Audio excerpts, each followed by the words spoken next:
Thank you everyone for joining the cybersecurity session, and thanks Binu for joining us for this session as well. The earlier one was great. The next 20-30 minutes or so, the focus would be talking a little bit about Tekion cybersecurity, what's top of mind for us, and why we think it's important for the whole ecosystem to care for it. So I'll get started. I'm Teza, I'm the CIO and CISO at Tekion. So a lot of my focus is building out our security IT programs. How do we make it scalable for all our customers? Binu, I'm Binu Matthew. I am the Chief Technology Officer at Tekion, and I'm responsible for the product engineering and design and program delivery teams. We'll start off with our how we think about security, and first and foremost is creating the transparency for all our customers. This is where we have a Tekion Trust portal that we launched a couple of years back. We keep adding a lot of content to it.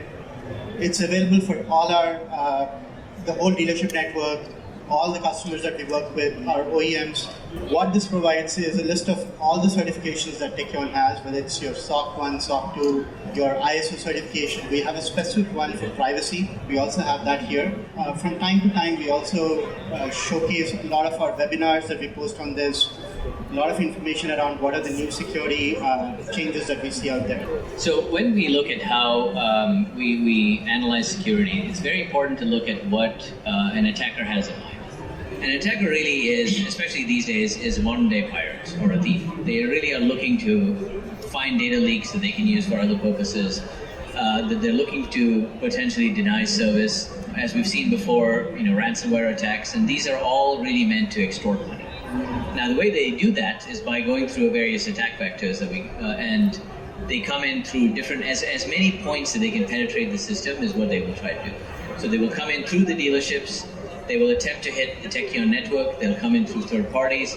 And so our job as we look at product security is really to look at what are all the possible entry points and how do we make sure that these things are sealed off. As we mentioned there are three different ways by which we strongly believe that the attackers can compromise either Tekion's network, Tekion system, or the dealership network directly. So what we've taken is, we've taken each of these scenarios and broken them down, saying, hey, what are the possible vectors of attack? How do we think about it? And what do we do as a platform to protect you against that? So that's going to be the next couple of slides, starting with the attackers who target dealership. This is a very common scenario, primarily because there's a tendency to set loose passwords, weak passwords. You have dealerships where they may share passwords between users of the platform. So that's an important piece. The other piece is emails. Phishing emails is a big problem where some attacker may almost say, hey, I need some kind of a payment for this.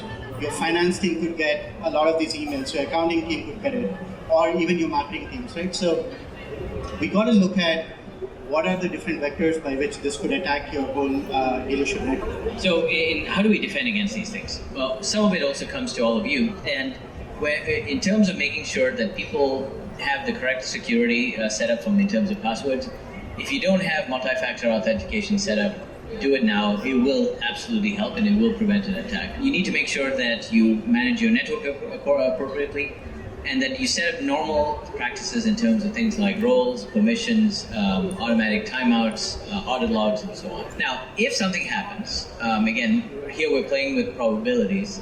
You want to make sure that you have as much of a chance as possible of making sure no one gets in. So you lock the doors, you set a burglar alarm.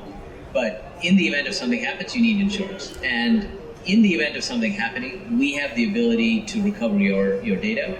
We can revoke access to people, we can reset the dealership, we can get it back on. But obviously we'd hope that doesn't have to happen, but it is something we can help you with. But overall, the other thing to do is as well is keep in mind is that this is a partnership between Tekion and our customers.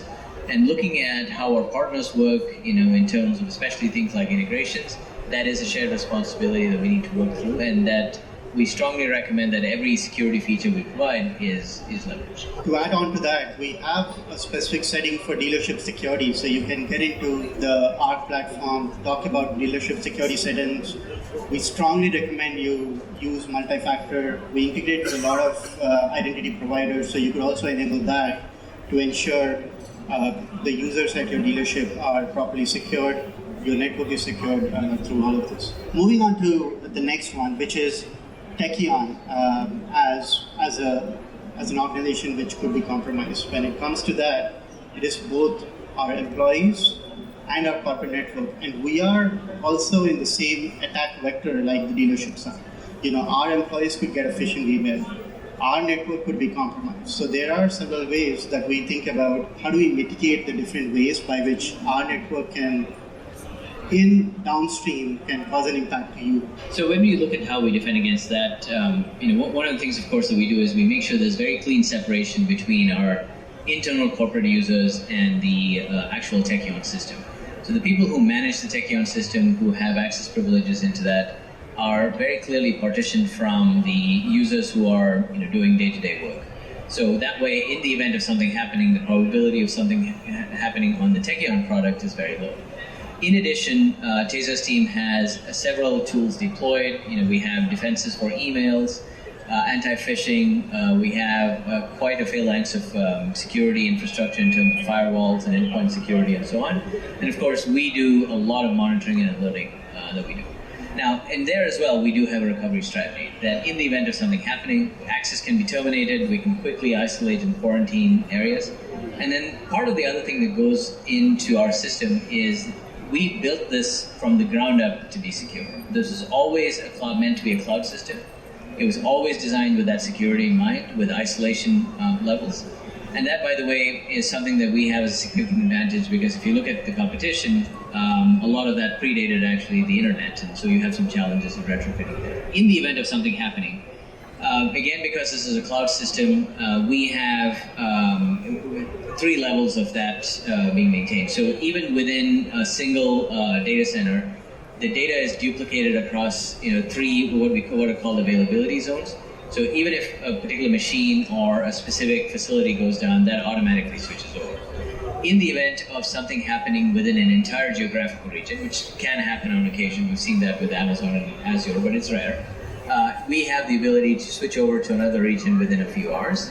And in the event of a complete disaster, and that doesn't have to be a security-related disaster, because of the way Tekion is architected, we have the ability to bring the system back up within 24 hours.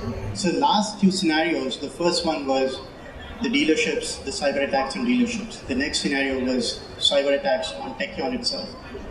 There's an important player in this ecosystem, which is third parties that we all use. And these could be your technology providers, your,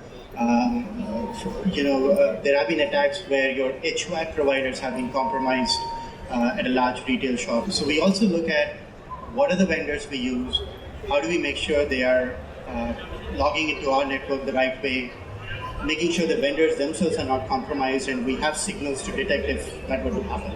So that's the third vector that we're looking at. So partner security tends to be something that can be difficult to manage because, again, you're dealing with a large number of vendors. As Teza said, you might even have an HVAC vendor that you need to manage. So first, a process of risk assessment for each vendor, making sure that there is appropriate API security, making sure that they go through the correct network port so that you're not having calls made from an unauthorized network.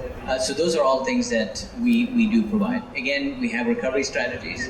Now, one of the things that we also strongly recommend is that you also do your due diligence with your partners. Make sure you ask them the questions about security, how they're set up, what happens in the event of an issue coming up. So this is something, again, as we said, this is a joint responsibility between us and our customers. Absolutely. And when you think about Tekion as being that cloud native, like Bini was saying, we built this whole thing ground up. So when your customer personal information flows through the system, it's flowing through the same network, it's flowing through the same architecture. Unlike if you bring in 20 different systems and you try to pass over, you're always opening up additional risks through vendors and through other inputs. So as we look at product security and building on an important point that Teza mentioned, I think there was some speculation that if you had multiple products that in some ways you would be better for security because at least you had different areas that you could work with. In our experience, that is actually not the case. What you have when you have a heterogeneous architecture with a bunch of different products working with each other is a much larger attack surface. So you need to make sure that your core systems, you have very clear control over what's going on. Because we have an integrated system, we are able to monitor everything that goes on in the product. The pieces that you see that here in each component of the cloud, so from a device, we make sure that we have all of these security pieces in place. We look at how we integrate between third parties in the cloud. And then within the cloud, we make sure that we have everything set up there. We have secure hosting facilities. All the cloud providers have far more hardened facilities than you have with any kind of regular data center. And then all of the data that is moving is encrypted, both as it moves and where it's stored. So the overall architecture we are able to bring as an integrated system far exceeds what you could do with a bunch of different pieces that are stepped together. In addition to all of these pieces, we're actually able to then monitor the entire system as an integrated whole, which allows us to keep a much higher security profile than you could otherwise. Every traffic that flows through the internet is automatically encrypted, like Ben was saying, whether it's your mobile, whether it's your device, which could be a laptop. The other piece is we don't keep any kind of payment information on these devices, so we make sure none of these are stored. That way we are PCI compliant, we are compliant across different security certifications. Finally, we want to leave you with this slide. We continue to add a lot of resources to our trust portal. Recently, we've seen there was a lot of asks from a lot of our dealerships around, hey, how do we assess our vendors? How do we make sure the vendors who are coming into our ecosystem are secure? So we've also made some open source material available for you to assess your vendors as you go through it. The QR code is there for you to access our portal. We've done, Bino and I have done 2 other webinars earlier this year or last year, where we spoke a lot about security. So please review that. Reach out to us if you have any questions or concerns around security. Any final thoughts? No, I reiterate everything that Teza said, and then please use all the resources that are available to you. If you have any concerns, please reach out to us. We have a lot of information in the trust portal that Teza showed, and we completely respect and honor the fact that you entrust your data to us, and we take that very seriously.